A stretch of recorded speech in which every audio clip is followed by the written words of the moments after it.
In the tapestry of life, where every thread holds a story, America in Black and White emerges as a haven for the voices echoing through the heart of our communities. In this podcast, we wade through the rivers of our collective experiences, celebrating the vibrant hues of change brought forth by the whispers of hope and the roars of action. It's more than just a conversation. It's a journey into the heart of our society, illuminated by the light of those daring to dream and do. Join us, and let your voice be the melody that guides us toward a dawn where every color finds its place in the masterpiece of our shared destiny. Together, let's paint a future brimming with the positives that dwell in our minds and the actions that shape our world. Good evening, ladies and gentlemen, and welcome to another episode of America in Black and White, where we are coloring conversations on the canvas of America. Tonight, our special guest is Reverend Michael Angley Ogwuche. He is a seasoned minister, chaplain, author, and social justice advocate with over 30 years of global service. His journey began in Africa as a street evangelist and pastor, and today he leads transformative ministry across Europe. As National Director of Chaplaincy for the New Testament Church of God, England and Wales, he oversees chaplaincy programs in hospitals and prisons, blending pastoral care with systemic advocacy. Rev. Ogwuche is also the host of the Numa podcast and author of several impactful works, including HIV/AIDS Stigma, Preparing for Revival, Dyslexia and Me, and Philosophia Instant. His writings bridges theological philosophy and lived experiences, especially his journey with neurodivergence. Together with his wife, Dr. Jenny Wong Ogwuche, he travels globally to teach, minister, and champion community development. His life works reflects a deep commitment to faith in action, lifelong learning, and healing power of service. Ladies and gentlemen, Dr. Ogwuche. Rev? Hello, sir. How are you? Good evening. Fine, thank you. Can you hear me all Yes, sir, I right? can hear you. Or do I need a No, headphone no, and no, I can microphone? hear you. Okay. Good good to be with you tonight, Yes, King. sir. How are you and how's everything going? Well, I give thanks to the Almighty God, the master of the Oh, yes, universe. sir. So is there anything you'd like to Yeah. add to your bio before we jump into the show? I think that is more than enough what you read. Okay. Well, I definitely appreciate that. And so what we'll do is Okay. we're going to start with your ministry and global leadership. And what we want to do Right. with this part is we want to talk about your spiritual journey and your leadership. So if you Right. can tell us what first called you to ministry and how did your journey begin in Africa? Well, I think this was captured in my book, Preparing for Revival, as well. I was born I used to say I was born in the bathroom, not in the hospital, and in a very rugged place, not so nice place when you are having your shower and your soap happened to fall. You can't even pick it. That's how bad it was. And my father was a soldier, and my mom was a homemaker. Both of them have now left us. And so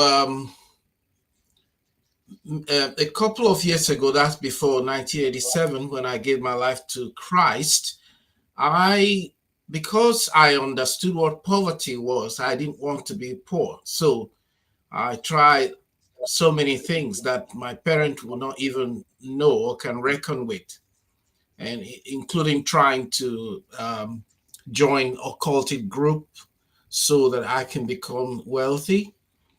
But at that point, it failed because my roommate, Richard, bless his soul, he reported me to a Christian woman who challenged me why I wanted to do that or why I had to do that. And I explained why I thought I should do that. But during that period, because of the demand from the cult group, when you join the group, you have to be going to attending meetings every night. I mean, no, once a month, and then they'll donate money to you. I thought that was okay, and I mean that was it, and I was happy to do that. But then I was informed that you cannot. I mean, after a year, you will have to go to a city in Nigeria called Calabar, and then you will have to bring your own Oh, sacrifice. And that sacrifice has to be a human sacrifice. And that has to be someone you love most. And I wanted to be wealthy so I can help my mother and my sister. And you have to bring someone you really, truly love. I thought about it and I said, well, I had a girlfriend, so I could sacrifice her, and that would be okay. I can always get another one. But once you start thinking about that, it means you don't truly love that person. And that means that it won't work. So at that point, it was really, really a point in my life when I couldn't sit alone in the room like I'm sitting now, because I will see myself as if there's another person with me. And I couldn't walk on the street. I mean, maybe in a hallway, I couldn't. At that point, I was in the room when a soldier man who was a Christian came in, and he was asking after my friend. And I said, Richard is not in today. As he turned to go, and I said, excuse me, sir, do you only invite those who go to your church? And then he said, no. I said, I want to go to church. And that was 1986, I think. And so I went to church with him. And on the 12th of January, 1987, I made that decision when the preacher man made an altar call, and I decided I wanted to become a Christian. So that was my journey. And 2 weeks run into 2 months, 2 months into 2 years, and now we're in 2025. So that was my turning point on this side of oh eternity. wow. And so did you feel what were you feeling like fulfilled, energized, brand new, or any of those things as you started to give yourself to the church? Of course, yes. I think then what we now know as Mhm. neo-Pentecostal, which is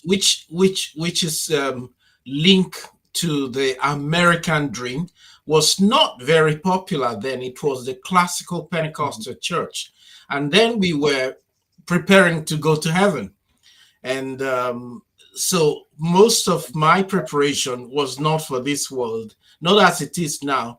And I didn't know any pastor who was rich at that point. So to be a pastor at that time in Nigeria, um, no girl want to marry you because she's it's like she's marrying into Mhm. poverty and all that. And if you have a car, they will ask you, how did you get a car? So pastors were enriched. But today, as I speak, um, 5 out of 10 richest pastors in the world, 5 of them are in Oh Nigeria. wow. So I felt energized. I felt newness in my life. And I still feel renewed today after many years of being in Mhm. faith. So how has your faith evolved over 3 decades of service? How does my faith How evolve? has your faith evolved over the Well, of course, I'm a different person now, joining from 30 years back, because, like I said, I was introduced into classical Pentecostal and then moved up to Neo-Pentecostal. And then I moved out of Africa, first as a missionary to the Gambia, and then to the United Kingdom, where I served with the British Methodist Church and now with the New Testament Church of God. So my faith, and then I've had several theological education in ministry, in theology, in global mission and culture, and chaplaincy. So obviously my faith, and as you continue to grow in faith, other things that you knew before will begin to take different form in meaning. And I'm not the same person I was 30 years ago. So, can you tell us what does it mean to lead ministry across continents and culture? Well, that's an interesting question. My dissertation at the University of Manchester, Mhm. United Kingdom, was on reverse and Oh, diaspora wow. mission. Yeah, so and what that entails is not when we say reverse mission, it's not a term that the Western or the Northern Christian global North want to hear, because what reverse mission means is me coming from the global South to the global North and becoming a missionary. And I was a pastor to three congregations of Middle England, all white. I was the only black, and it was difficult. But I wanted to do that because when I was writing my dissertation, I looked at the reason why black folks will, when they start a church, it will be made up of black folks. And if they are Nigerians, it will be made up of Nigeria. If they are Ghanaians, it will be made up of Ghanaians, and so on and so forth. Eastern Africa, Zimbabwe, West and Southern Africa, etc. But I didn't want to go that route because I feel that if God's brought me this way, then He surely will want me to minister to the indigenous people, in quote. And so I seek to work that, and that was the reason I went to work with the British Methodists, because that's the only way I can get to the core of the people who inhabit this part of the world. It's been challenging, but in my research, I found that one of the reasons why black people congregate separately from the white folks is because, especially now, I work for the New Testament Church of God, which it came from the United States, from Tennessee to the Caribbean.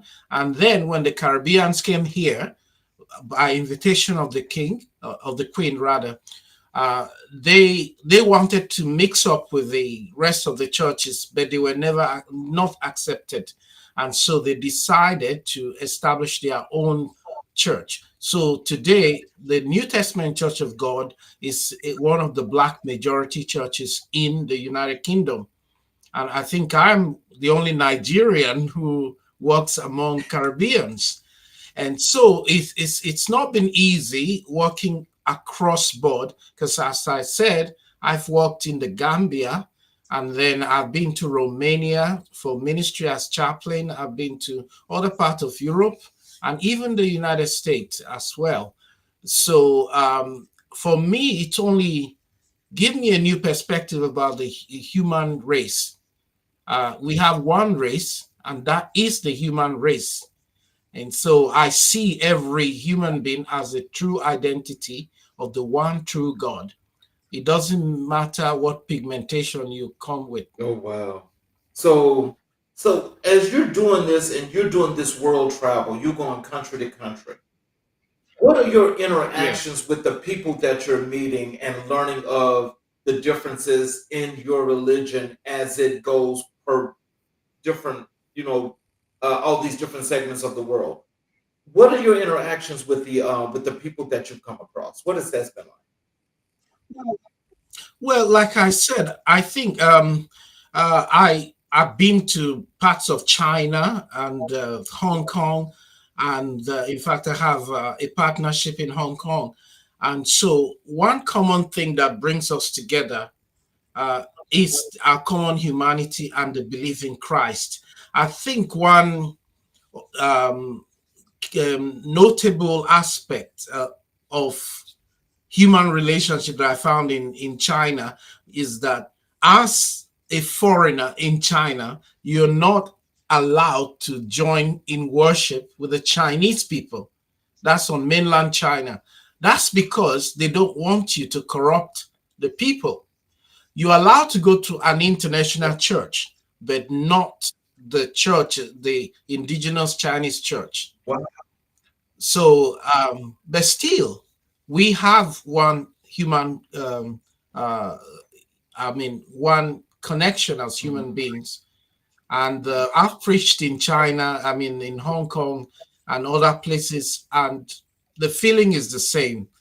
And if you become a global citizen, that I consider myself, I believe that that changes perspective about things that we, or how we see ourselves.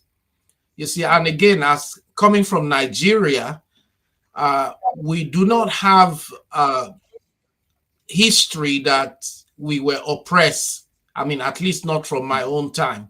So we just go to places and then we feel as free as we can be. So, how do you balance pastoral care with administrative leadership? Well, it's not easy because right now I wear so many hats and it's hurting. It's hurting me. I am a national director of chaplaincy, and then I also sit on the steering committee for the Free Church, which include in fact, all the other churches that are not Anglican or Catholic. So, and the Free Church, we have 200 ministers, chaplains, and I represent the New Testament on that board, and we meet in London occasionally. So that's one responsibility, and I have some paid chaplains and maybe nearly 200 volunteers. Of course, I do have regional directors, and I head that. And then I run another organization called NOPSI, which is the Nigerian Overseas Prisoner Support Initiative. And that's why I travel most of the time to try and visit Nigerians who are in prison in different countries.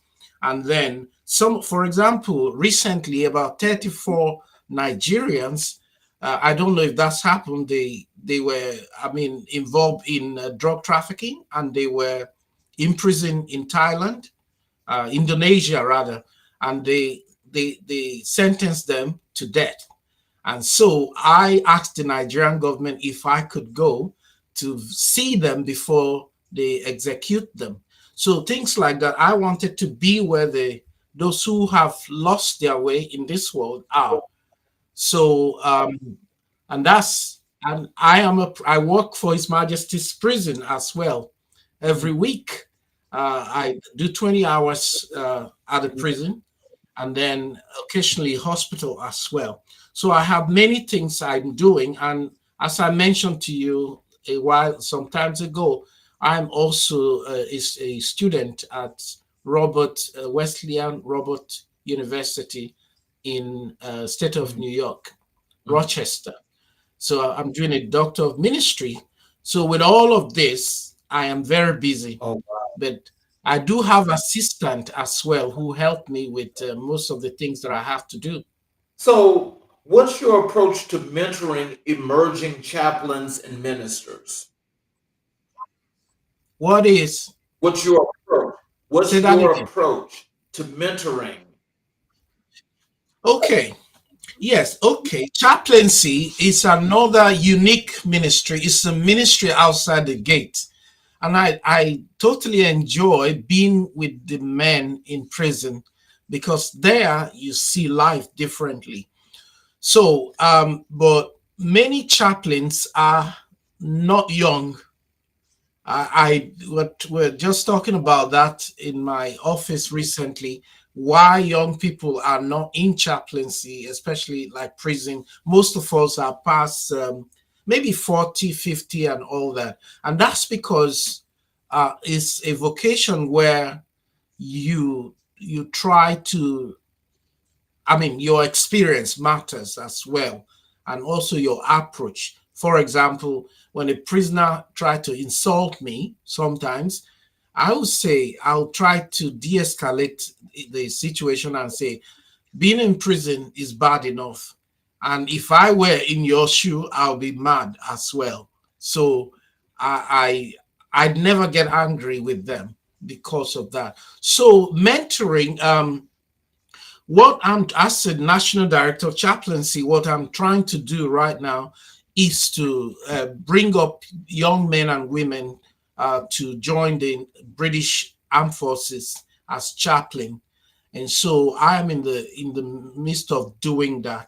And mentoring, my approach is to try and sell chaplaincy not as a profession, but as a vocation.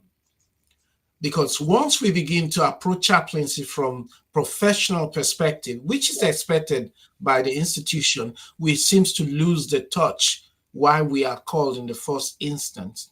So, how do you navigate your ministry in secular institutions like hospitals and prisons? Are there things that you do different? Mm. Yes, I think we suggest that every pastor should have a chaplaincy experience. And the difference between us and those pastors outside of institutions is that first, they don't have tolerance. I mean, we meet different kind of human beings created by Okay. God. And I used to say to my men, I'll say to them that you've been judged already by the state. We're not here to judge you. We're here to work with you.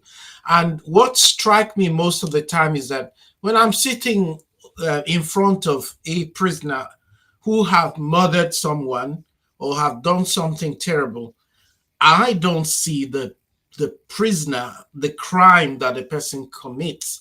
I first see the human being and then the crime. And that reminds me when the Bible say, while we were still sinners, Christ died for us. But if you flip it the other way, you find that not every pastor one would see a criminal from a person perspective. And then we have to, joining government or the civil service, which we are, you have to sign up to many things. And that is, you're not going to discriminate against anybody, whether you agree with the person's lifestyle or not. You know what I mean? So there are so many things like that that we have to navigate our ways. And then as you progress into your work, you begin to get used to separating things. For example, we had a Buddhist chaplain, employed a new Buddhist chaplain, and I have to help him to get used to what he's doing. So, I mean, help him to move his idols, if you like, his gods, and position it for him and all that. Now, a regular pastor will say, "No, I can't touch this." But we try not to proselyte anyone, but to try to be a presence of the God we represent. And then the other interesting thing is working in a multi-faith sector where you have Muslim chaplain, the pagan, the Rasta chaplain, every other kind of chaplain, and you have to work in harmony with each other. So, so when you think about your work, I mean, this is really interesting because have you ever done any of your work like here in any part of the US? You mean like Yes. Have you done ministry? any of that here in the US? Well, I've done preaching work in the U.S. And I have presented paper as Bishop Claggett Center in near Washington D.C. and also in New York and where again? Yeah, somewhere in Maryland. And I was in the U.S. last year attending our chaplaincy conference Okay. as well. Now, the premise to this question is I want to know if you can tell us, and please help our audience to understand one thing. Did you notice any Mm. differences in the work that you do and how it operates in the process over in the UK, in Africa, and the US? Are there differences? Well, I think for the United Kingdom and the United States, the difference is in the language and Mhm. approach. Now, we are more traditional Christians in the United Okay. Kingdom. So, but in America, because like I said, the conference we attend is Church of God Chaplains Commission conference. So we have so many, about 300 or 200 to 300 chaplains from the military, from the hospital, everywhere, prison. So we met there to share the same thing you're asking me. And we found that uh, in the UK we are very formal, whereas in America it's slightly Mhm. different. Prison is prison, but I think our prison here were more humane than what you Okay. have there. I'm sorry to No, say, I mean but that's that's understandable. We speak the truth, and the truth is what it is. yes. So, and that's because there are a lot of things you can't do to a prisoner because of the law and all that. And also, as chaplain in 1952, there was the chaplaincy became prison chaplaincy became an act of parliament, and it says that every prison should have a prison Mhm. governor, a prison chaplain, and a medical Mhm. officer. So we're not in prison, we are imprisoned by the act, the parliamentary act, you know. So, and that gives us, I mean, we are like CIA, if you like. We know what we interface with the prisoners. If they have problem, they tell us. We interface with the officers and other non-operational of staffs. So, and in Africa, in Nigeria, you know, Nigeria is 2.5% popular, 2.5, I think, the total world population. So it will be like a general picture for the rest of Africa.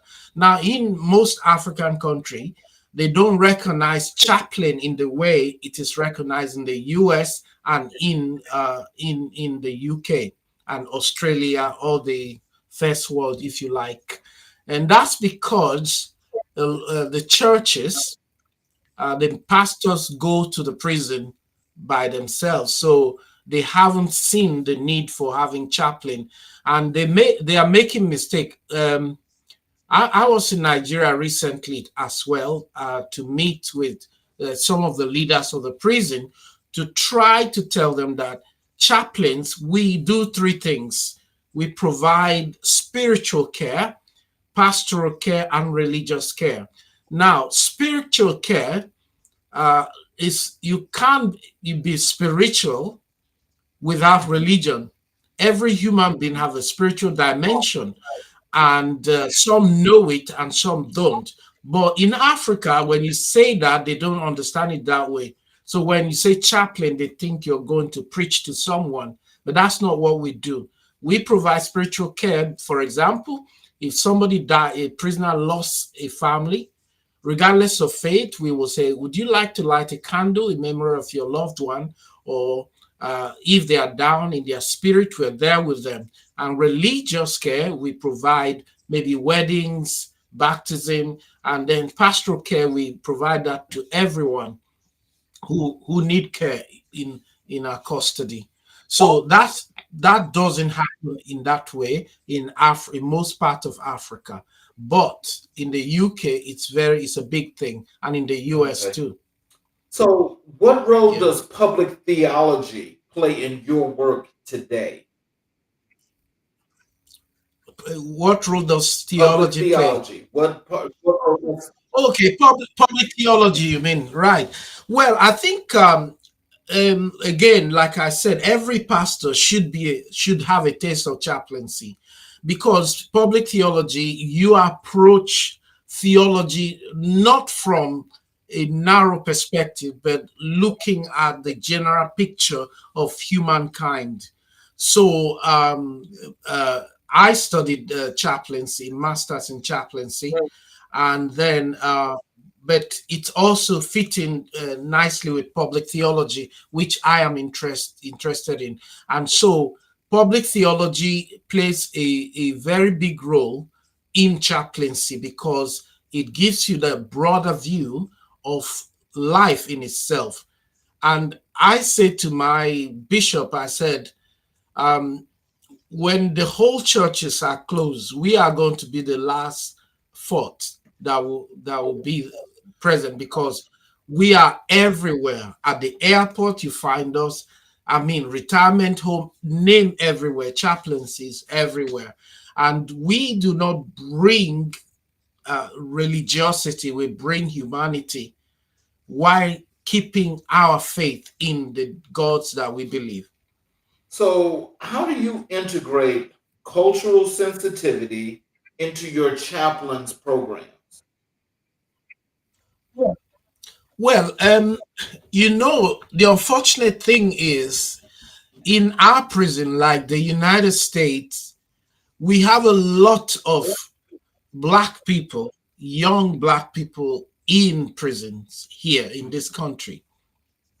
And that is sad. And it is sad in my heart every time I think about why and what is the cause of these young people coming to our prison system. So, culture, there are a lot of things to do with culture. And for me as a chaplain, I have to be culturally sensitive to everything I do, because even certain things you say with your mouth could become an issue with other people there, whether prisoners. And for example, if somebody say, if a male, and then tells you the next day, I'm a female now, you have to accept what that person say and address them the way they want to be addressed. So but if you come from a conservative country, that will be very difficult to swallow. And again, because of our approach at chaplaincy and training, you do not judge anyone because of their culture, their color. They are just human beings who have missed their way. So every chaplain is culturally sensitive. Even among our multi-faith team, you have to be careful when you address your colleague who is from a different faith, because they might misunderstand what you are saying. So sensitivity is key. So, what's one moment in ministry that reaffirmed your calling? That refine my Reaffirmed, calling. yes. Oh, reaffirm my calling. I mean, it wouldn't be one moment. I mean, because every day, even today, if I ever feel that I don't have that calling, I have better things to do than sticking out in ministry. So I think that personal relationship that I have built, not personal religiosity, but relationship, knowing that there is a higher being. I may not know him as I wish to know, but I do know that there is a master of the universe. And knowing that give me that, and that I have a relationship. And but to pinpoint one singular point is difficult, because I feel that all of my life, given my background, the only reason why you're able to speak to me today is not because of my background or my birth background, but because of my relationship with God, that He has brought me this far across the Oh, world. wow. Um, Yeah. so can you tell us this? And I want to make sure I say this nice and slow because this is a really big question here. Shoot, shoot as much as you can, my friend. So you tell us, how do you define spiritual leadership here in the 21st century? Mhm. Mm. I've just started by telling you about the definition of spirituality. We, I would say, unfortunately, are in an age where, of course, in 2020, 2016, January, the word post truth was injected into our English lexicon. And so, uh, because every year the Oxford updates its dictionary, and then that post-truth got in Okay. 2016. Now, before then, you have postmodernity, and then you define what is postmodernity. Everybody have their own definition, but it simply means that your truth is not my Right. truth. Right. So do you believe Christ is coming? You say, well, let him come, but that's your business, not mine. And that's a postmodern person. Then when we move to post-truth, post-truth simply mean, and we see that play out in politics in America, in across the world. They say, this person is claiming to be a Christian, Mm, and he does the opposite of Christianity. And a supposedly Christian will say, I don't care whether he's a Christian or not, but I'm going to vote for him anyway. And that's a Christian. So post-truth say, I don't care what what the result will be. And that's placed all of us in a mess that the whole world is right now. I want to be politically correct, but I will say that the world is in a reset mode right now. And we'll find out soon in the next few years where all this thing is heading to. can I So ask you this? Because it sounds like post-truth means it's a lie. yes, That's yes. You so. know, in this country, we voted to leave. I mean, I didn't vote to leave the EU. Mhm. Uh, I voted to yeah, I voted to leave. And I had my reason for doing that, not political Right. reason. I wanted the attention of the United Kingdom to be turned towards the Commonwealth of Nations because at the time we were part of the EU, every attention of the United Kingdom was geared towards the European Union. So that was my own singular reason I voted out. And now we're paying for it too. But most of it came on the back of post-truth. So now, and post-truth impact on spirituality as well. Across the world, we are losing ground. I mean, Christianity, not just in America or in Britain.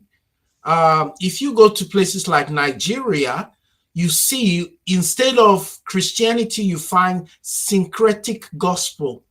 They take the African primary religion and mix it up with Christianity, and then they begin to do what they do right now. I mean, the gospel of Christ, which we preach from at the beginning, is no longer that way. Every person wants to be successful and to make it by all means, which is why I started by saying neo-Pentecostalism hinged everything on the American dream, which was sold to the rest of the world. And now that is destroying Christianity in Africa. Anybody can just wake up and say, I am a pastor. And in fact, in America, I think it's worse because you have diploma mills. Everyone is a doctor, this, doctor, that, without substance. In fact, I met a prisoner some time ago, and he said he's a reverend. And I said, okay, tell me about yourself. And he said his friend, who is a Jehovah's Witness, wanted to get married, and then he had to become a reverend so he can conduct the marriage for him. So he went online and find some organization in America and paid £35, and he got a certificate as an ordained reverend. But he had no theology at Yep. all.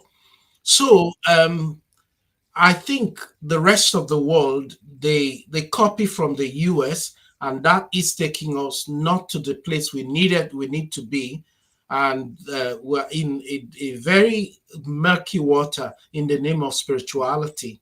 So I feel that we've lost the meaning, but we are also redefining what spirituality is. And that's why I said every human being has spiritual dimension, and some are aware, some are not. And you don't have to be a Christian or a Muslim to be spiritual, unless your question is different from what No. what I Oh no. understand. Actually, Yeah. we'll get a chance to talk at another time because there's something else I would want to interject in that, but tonight is not the time to do Okay. that. We're gonna let's transition over to your work as an author and thought leader. What I want people to Mhm. get the opportunity to learn is your literary work and your intellectual Mhm. voice. Um, Okay. can you tell us what inspired you to begin writing alongside your ministry? Well, I guess I'm one of those people, few people on earth that don't want to leave a legacy when I Mhm. die. I want to depart the way I come, and I want to be forgotten the moment I die. In fact, I don't want a funeral. I don't want nobody to to to mourn or anything. I just want to go, and then I God brought me here. I finish my part and I go. But then, first of all, if you read from my bio about my neurodiversity, I was um, I was born in Nigeria, and people who know me think I am smart, but within me, I don't think so. Of course, I know so many things. I can do so many things. For example, I can't remember a lot of people's name unless I interact with them for a long time. And I also I couldn't pass exams like other children. I cannot talk, listen to a lecture and write at the same time. But I didn't know what that was. But I was ashamed as a young person growing up. Why is this? Why am I not like this person? I forget so easily and all of that. So I think the teachers in my book called Dyslexia Me, not my dyslexia, dyslexia me. So the teacher will advise my parent that look, this is not someone who should be. He's not cut out for academics. Let him just go and learn something, a trade or something. But I wanted to be educated, and so I was in Cliff College in England, and I met this Jewish man, and we went to the library, and he got 15 books, and I got 7, and he was giving 2 weeks, and I was given 1 week to return the books. So I asked him, why are you getting more books and more days? And he said, I'm dyslexic. Then I said, what's that? And he wrote it out for me. And I went online and I checked and I saw all the symptoms. Then I said, wow, so I'm not exactly stupid. It's just that my brain is designed differently. And so I had an assessment, and then with the assessment, I get help from the government with laptop, with softwares, mind mapping software, and all those things. And I think more in pictures than in word. But to answer your question, in order to put my thoughts down, I decided I need to write. And then I started writing on different subjects. In fact, my two books coming, one is marriage, tracing the history of marriage to where it starts. Because a lot of people think marriage is what they call white wedding is a real marriage, but no, it's the one the parent did. And then my other one is Christian thought on death and dying. I want people to see death and dying as going to Spain on holiday rather than feeling it's something bad. Yeah. So, and so I just want to put my thought out there. And preparing for revival was inspired by my early days in this country. I was disappointed when I came here thinking I'm going to see a lot of Christians and all that. And I found not. And I thought it's time for us to prepare for revival, which must begin from us as individuals. So, how do your books reflect your personal and theological journey? Well, I think in theology we have, and maybe in other literary discipline, we have different kind of critique method, and one of the ones people use most of the time is reader response critique criticism, meaning that you pick a book, my book, you read it, and then you interpret it from your own point of view. When maybe that's not what I mean to write. So my the way I approach my writings, I approach it from I'm not writing for money anyway. I'm writing what is really inside of me. And most all my books, if you read them, they have element of lived experience. Even for the HIV/AIDS, I some people have asked me if I had AIDS. No, I don't. But I lost someone, a very close cousin, to AIDS, and I decided to contribute.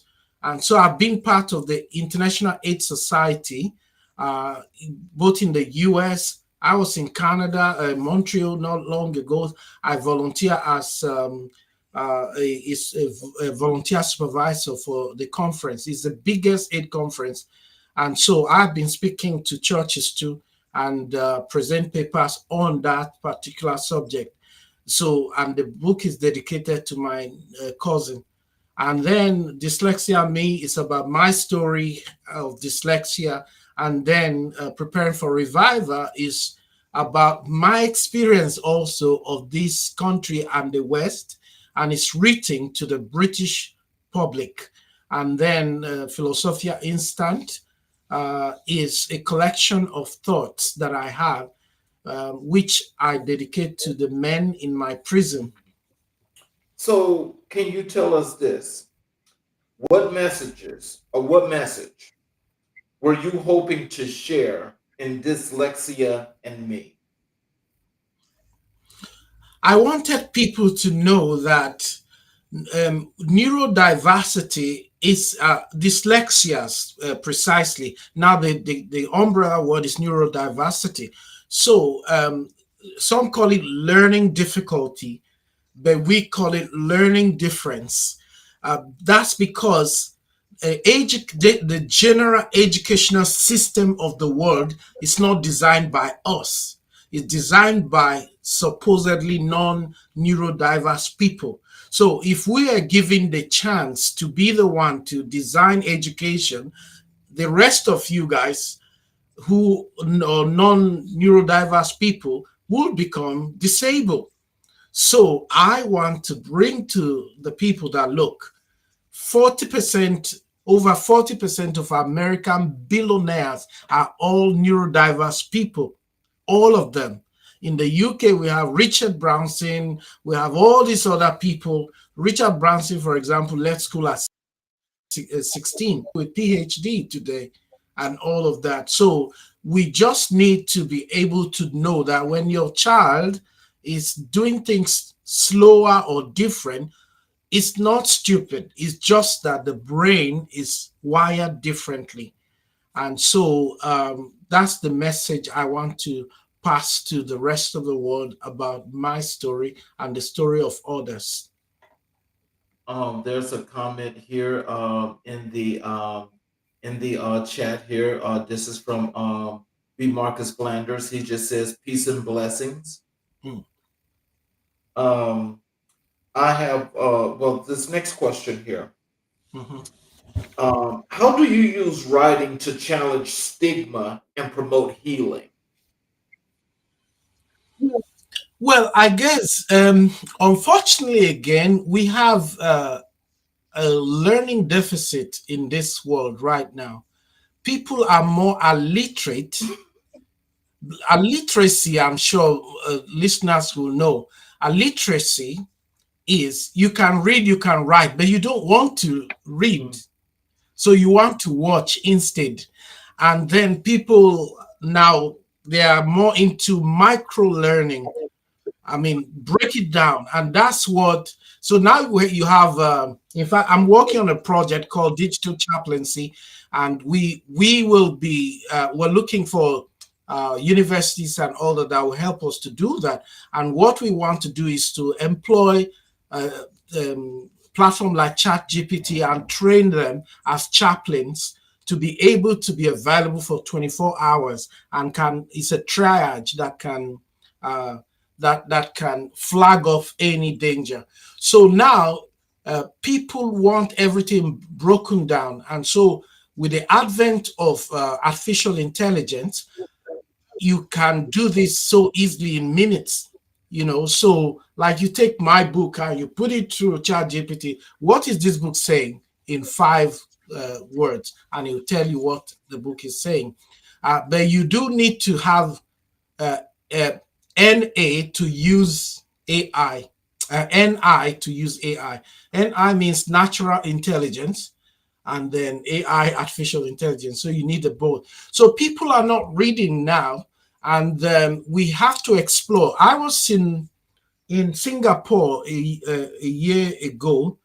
We were at the technology university, and to see the demonstration of Shakespeare broken down into animation for people to be able to understand the Shakespeare story. So writing, while it will challenge people, our thoughts in our writing will challenge people. Unfortunately, not too many people read anymore. So we have to find a different way to break this down, either through micro learning or any other way. Well, I'll tell you like this. I've got all of his writings. And for me, Mhm. I don't want that no other way but to read those words myself. I can't Yeah, do that thing like most people do, which you're right, because I do mm, know a lot of people that just says, I prefer to hear read it to me. I want the audible book. yeah, I don't want to read, just hear the yeah, audible. And so you're right mm, about this, is that I understand how there's like so different, it's divergent when it comes to just learning in general. But when you think yeah, about that, and you think about, I'm going to still use your book, Dyslexia and Me. When you think about the mm. divergence in learning, and you think about your book, how can we make that come together as one, in your opinion? Making my book Well, no, the I'm talking about dyslexia. How can you make this yeah, dyslexia and all the different ways of learning? That is, from people that like to read to people that just like to hear the mm, book to people that want to mm, just get like a smaller version of the book in just a different kind of way with cliff notes. How can we mm. bring that together and make it all cohesive, in your opinion? Well, I guess it's a very beautiful time to live in the world today, because the speed at which things are happening is too fast. Uh, so because, for example, if you are teaching translation in the university, you should be afraid for the future, because you are soon going to be out of the market, because there are so many ways to do that. Yeah. And even the future of university itself, because now you can easily learn anything you want to learn from the University of YouTube. So I think that the future of all of this thing, bringing these things together, is what is now called macro learning, where somebody will pieces the whole thing and break it down one after the other. It's just, for example, um, if you teach an African person, let's say a Yoruba person, mathematics in Yoruba, they are likely to make A than when you teach them in English, because they have to deal with several layers, like you translate it to the first language and then to the second one. So, in the same way, to bring all of this together is to continue to explore. But I think, because I love macro learning as well, because it helps you to understand, instead of reading the whole thing, you just go straight to the key. What is that page saying? And that, for me, will be the future. But as dyslexic person, we have so many assisted dyslexia assisted technologies that we use to help us. Um, like even reading to me or speaking to the computer, there are things that are available to us. So, what does Philosophia Instant reveal about your view of faith and philosophy? Well, I think, coming from a Pentecostal background, the using the word philosophy doesn't sit well with so many people. But we have to understand that philo means love, study, or love or wisdom, and then philosophy, wisdom. Sorry, study. So wisdom or love for knowledge or love for study, whichever way you want. So as I continue to study, whether through institution or personal, I began to see things. For example, one of the things that motivated me was I look at life every time. Like if you listen to my podcast, I use things that people know are used to bring the biblical language out. And then, for example, Sahara Desert in Africa, you have only sand, but in South America and Brazil, where you have the Amazon cannot exist without the Sahara, because every year uh, the sand, the dust from the Sahara flies at 10,000 miles down to the Amazon to provide nutrients to the Amazon for it to grow. And you wonder how does this happen? But that's how God works. So putting that in philosophy, you are able to connect and find a message that resonates with people on this side So, of it. um, how do you approach writing for both spiritual and secular audiences? Okay, I think what I'm trying to do is to marry the two together, because I realize that you we don't exist in vacuum. We exist together, whether we like it or not. And uh, uh, earlier philosophers like Rene Descartes, the French Yes. philosopher, I mean Saint Augustine, all these guys, they had faith, and yet they were philosophers. So my what I really want to do, if I can, is to marry philosophy and faith, or religion, if you like, together, so that it makes sense to the modern or not post-truth person. Because religion in itself is not enough anymore. People need more than that. They want reality. How does this work, and where does God come in at all? So if we bring secular knowledge and biblical knowledge together, they can surely make sense to the next generation. And to add again is that I might be the last generation